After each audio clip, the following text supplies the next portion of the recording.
I cut off my whole friend group for the Lord.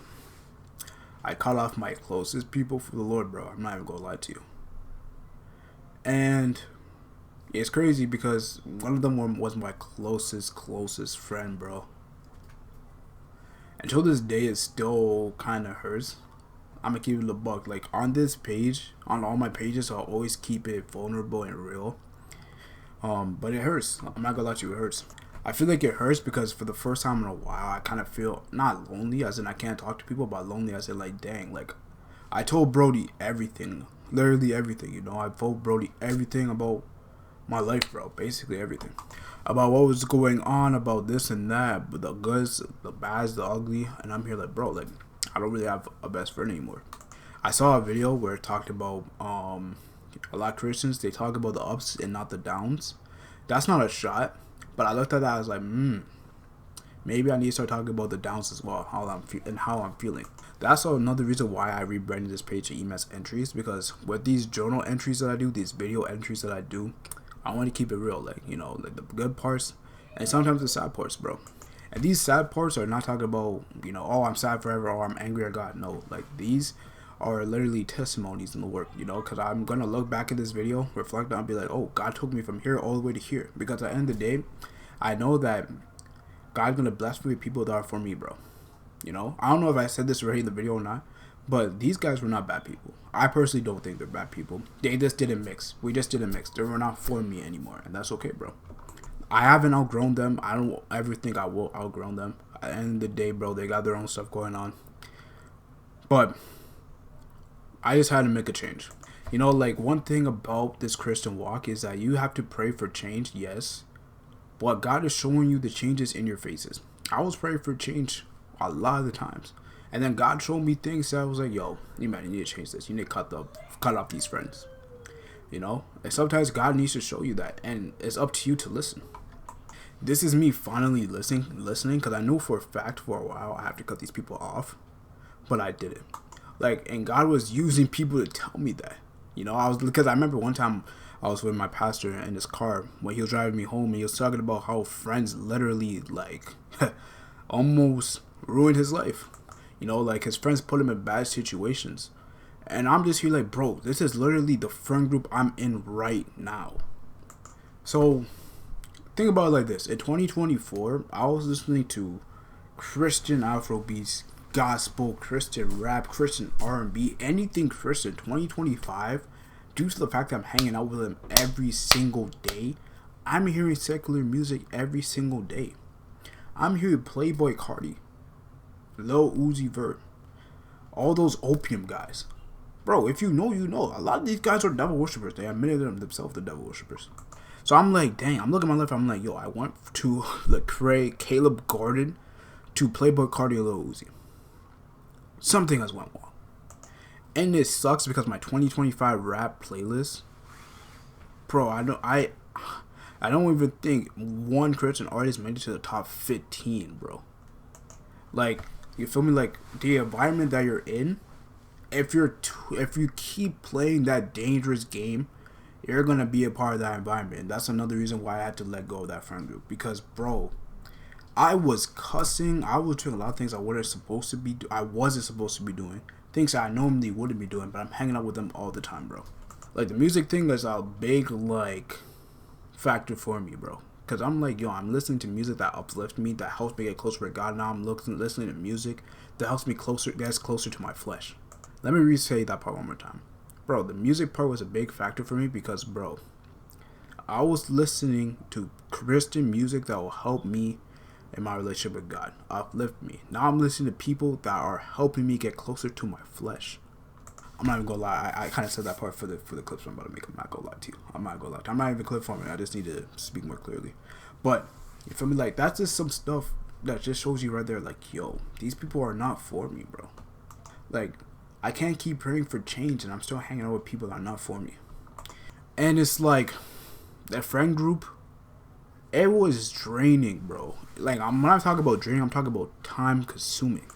For example, I went with them to it was something like a summer trip. Not a summer trip, but we hanged out at a place during the summer from like 10 a.m. and I got back home around like maybe 12 a.m. Notice during that time, I'm still, well, I wasn't in school by that time, but I'm like a break, like a week off school, like for summer break. Because I was, what do you call it? I was doing summer school at the time. So I'm like, bro, did I spend time with God that day? No. Did I pray at all that day? No. Was I doing other stuff that I'm not supposed to be doing? Yes. So it got to the point where I'm like, yo, what am I doing, bro? Like, I'm clearly broken, but I'm not doing anything to help me get better. I don't remember when exactly I decided to put my foot down. But when I decided to finally get closer with God, I started seeing a lot of things, bro. For example, a lot of people in the group didn't want to be my friend.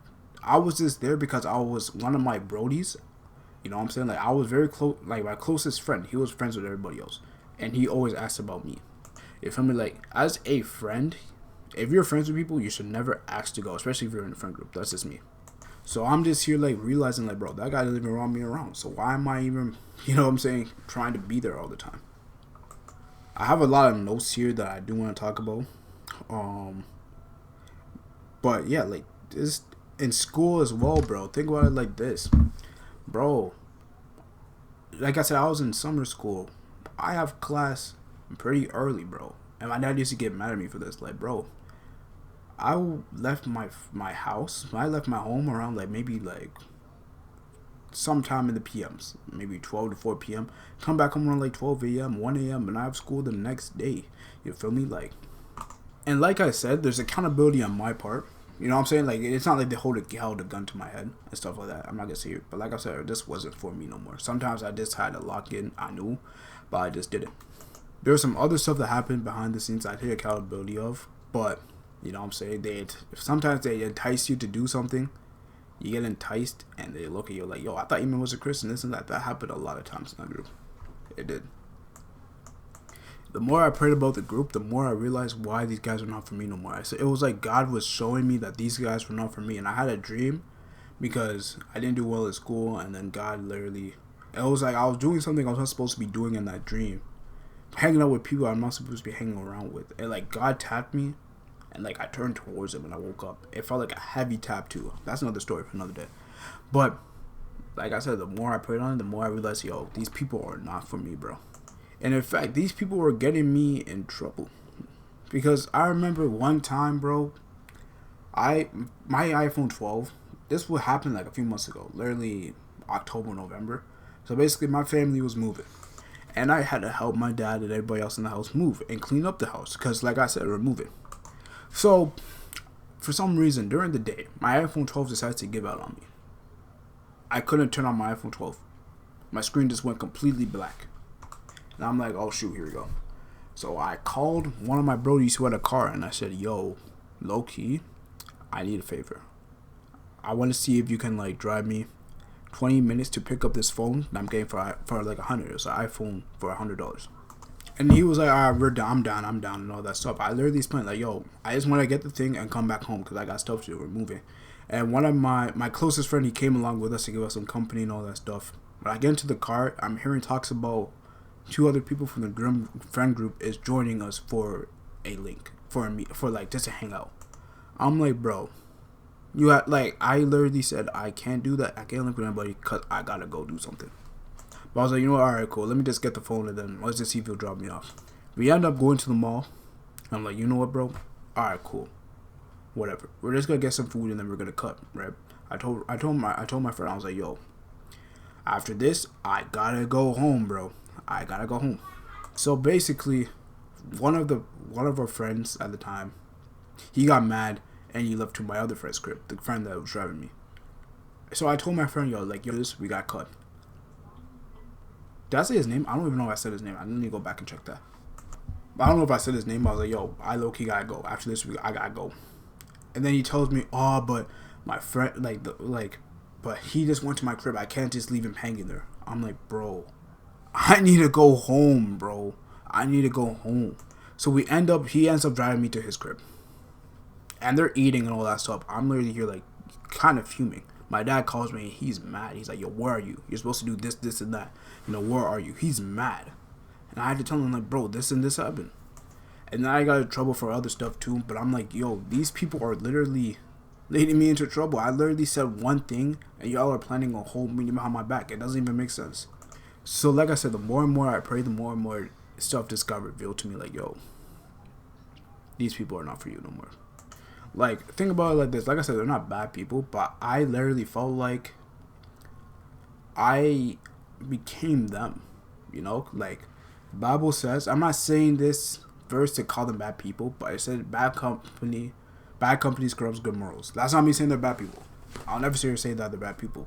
But the reason why I'm bringing up that verse is because it's like I felt like I changed. A lot of my morals and things that I went against changed. Things that I went against, the things I wouldn't do, I was doing them because they were doing them. Like, bro, ask anybody. I was cussing like crazy. I was cussing 24/7, bro. I said earlier, I was listening to all type of secular music. It was bad, bro.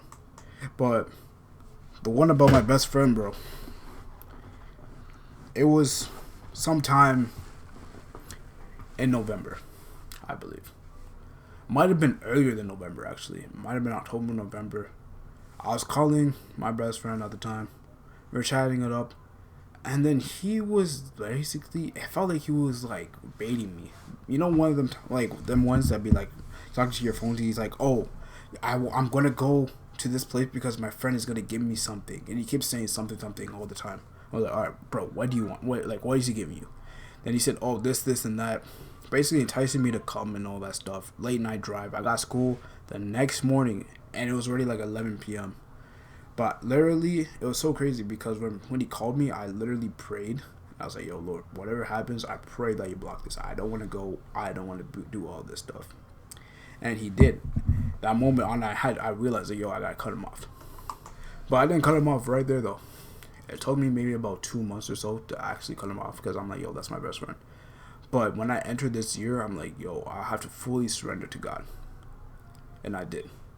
And therefore, me and him don't talk right now. And like I said, it's not anything bad. I don't have no blood against him. I don't think he's a bad person or anything like that. But it's like, bro, we're just not compatible right now, bro. That's okay. That friend group, we're not compatible as well. And that's okay, bro. Like, I pray for them. I pray for the best for them, though. I pray that they achieve their goals. But, you know, right now, they're just not for me. How do you guys feel about this raw content, though? Like, no editing.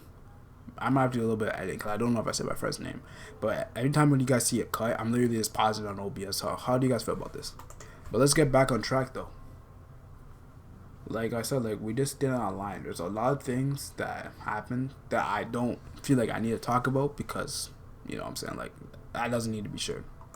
But for the first time in a while, like I said, like, I kind of feel lonely. Like, you know, dang, who am I supposed to talk to right now, bro? Like, I have a lot of other friends, but they also got a lot of stuff going on too, so I don't really. And plus, I have a lot of stuff going on too with my HVAC course, with trying to keep up with school, with trying to keep up with my Bible readings, all that. Like, I kind of am busy too. Kind of feel like I've become a little bit antisocial, which I don't like, so I have to, like, try to socialize more. But I do know for a fact that when God does remove, he does give. So I constantly pray that God gives people that for me. But as of right now, yeah, bro, it kind of sucks not having a best friend, especially when that best friend has been your friend since 9th grade, bro. We've been best friends since, like, 9th grade. Since I was, like, 13, 14. Because I entered high school when I was 13. I have a late birthday. Since 13 all the way to, like, 21. It's crazy. We've been, like, friends for that long, since, like, 2018. All the way to 2025, basically 2026. And I know the reason why I cut them off, I completely forgot about this, is because, bro, we're gossiping about one another, bro. We're gossiping saying, oh, no, this person's like this, or this person's like that. Yo, this person said this dumb thing. We're just gossiping about each other. I'm like, yo, I don't want to gossip about nobody no more. If I'm talking about a person, I want to talk about them in the positive way. If I have nothing good to say about them, then I'm not going to say it, especially the people who don't need to hear it. You know, I understand that we're all a friend group, but we don't have to talk bad about each other. That's basically pretty much it, bro. Thank you guys so much for watching this video. Jesus loves you all.